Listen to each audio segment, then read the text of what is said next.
Hello বন্ধুরা, শুভ সকাল। এখন বাজতে চলছে 6টা। আজকে অনেক ভোরে উঠছি বন্ধুরা, অনেক ভোরে উঠছি কারণ যে বাসি কাজটা সাইরে টেরা, তারপরে আজকে সোমবার জল ঢালতে যাব মন্দিরে। আজকে এই জন্য অনেক সকালে উঠছি, 4টার পরে 4:30টার দিকে উঠছি আজকে।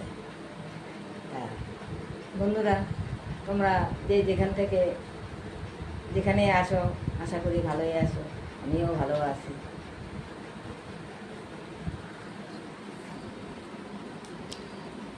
কাজ শুরু করলাম।